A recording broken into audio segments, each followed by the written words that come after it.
clearly don't know who you're talking to, so let me clue you in. I am the danger. I am the one who knocks. And we are back, y'all. Thank you for watching today. Go ahead and hit that like button, people. You know, it helps us out a lot. And of course, it helps you because it helps us. Now, y'all are going to notice that my voice is a little subdued today.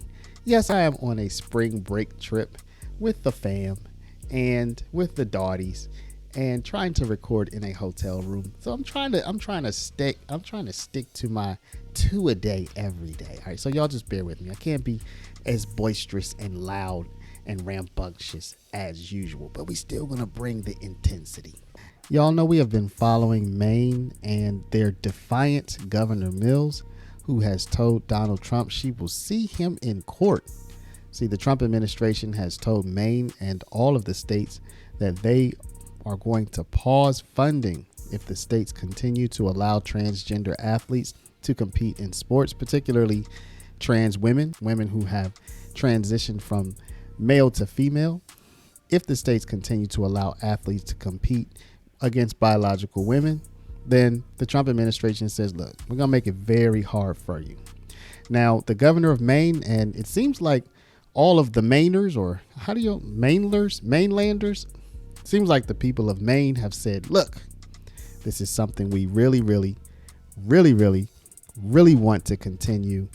And we're going to fight for this until the end of time, which has set up a showdown. Y'all, Maine is breaking bad. They have already suffered numerous different budget cuts from the federal government, but they're breaking bad. They're saying, look, we don't care what y'all do. We're going to keep letting these biological men compete against the women. And this leads me to something, y'all, that having kids, y'all just have to let me rant for a quick second. Then we're going to get into the news story.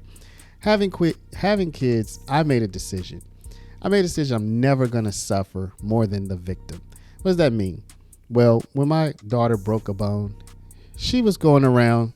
She looked happy. She wasn't crying. And her mom was all worried. Oh my gosh. And I'm looking at the daughter. She's fine. Looking at the mom. She's suffering more than the daughter. And I'm like, doesn't make sense for us to suffer more than our daughter's suffering. She's the one who has the broken bone, right? So my point is, if the people of Maine, the girls, the ones who are playing sports, if they aren't up in arms, if they aren't taken to the streets, if they aren't yelling at the top of their lungs that they don't think it's fair, well, then you know what? Who am I? Who am I to say on their behalf that it's not fair?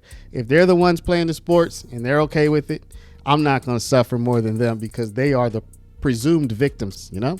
Anyway, y'all, let's get into the story. A deadline has arrived for Maine officials to reach a resolution with Trump's education department over transgender athlete inclusion in school sports. This has been playing out for a while now. Last month, federal officials concluded Maine was in violation of anti-discrimination laws and threatened to pull federal funding from Maine schools. That funding is critical for many of those schools. The state received $358 million in funds for K-12 schools from 2021 to 2022, about 10% of its budget.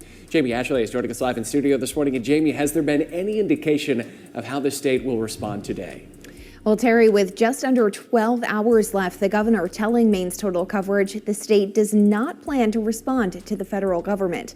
Governor Mills explained the state and the federal government are already in court and that her goal is to pause the funding freeze that would impact the Department of Education.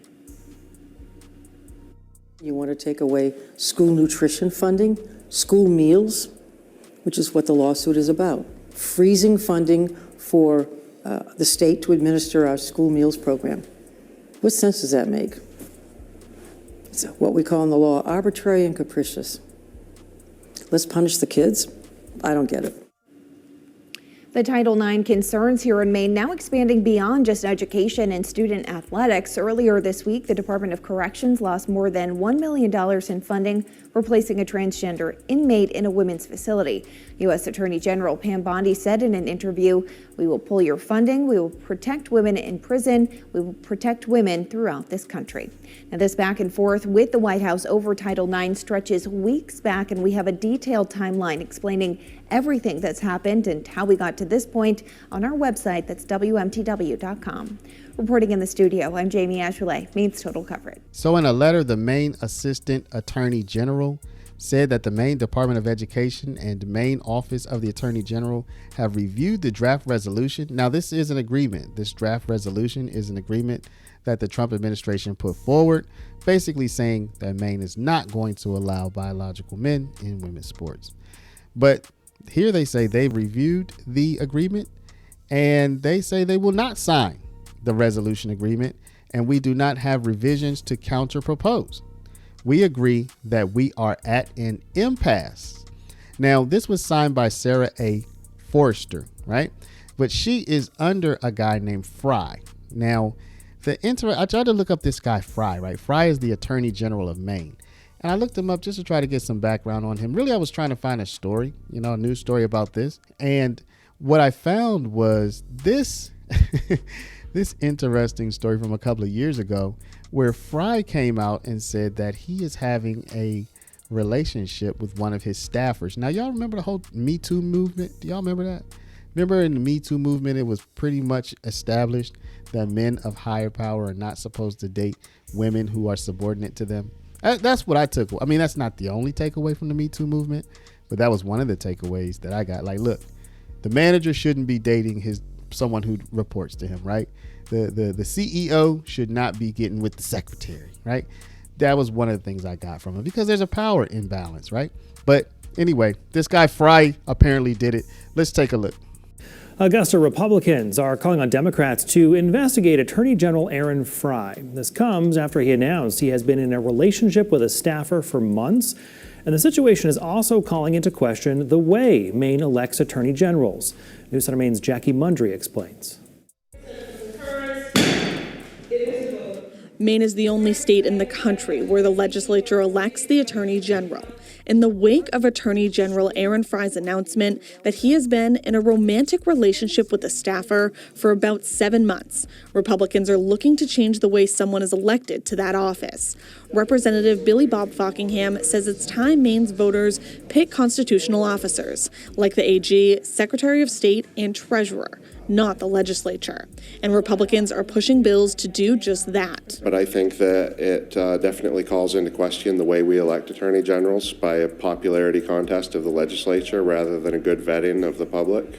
As for Fry, a consulting firm representing him issued a second emailed statement Wednesday night, saying his deputy, Christopher Tabb, had done an internal review of the matter and found that although this consensual relationship does not violate the Office of the Attorney General's policies to date, it is clear that the policies of the office must reflect the high standards the people of Maine rightfully hold for the office. As such, Attorney General Fry commits to a full, transparent review of all the office's policies. Fockingham says any review should be done by someone outside the AG's office. The Attorney General can't conduct an investigation of himself. He adds that since Democrats are in control of the House and Senate, it's up to them to figure out how to handle this. I really think the ball's in their court. I think they're going to have to do some soul searching and determine exactly how they want to handle this situation. Those decisions will be up to Democratic leadership, among them Speaker of the House Rachel Talbot Ross. Her office says in a statement that she will ensure that the operations of the Office of the Attorney General and the actions of the Attorney General undergo a thorough and transparent review. In Augusta, Jackie Mundry, News Center, Maine. We have tried to reach the governor's office 3 times on this matter and have not heard back. We also reached out to the AG's office to see if the office itself would comment on the situation and have also not heard back. So what does Fry's relationship have to do with any of this? Nothing at all. But it's interesting and it came up. And also you wonder, is there anything to people being compromised? Have you heard about that? Have you heard about people having certain things in their personal life and when they are at a decision point for like a political decision, someone says, you need to vote or you need to go the way we want you to because we know this thing about you.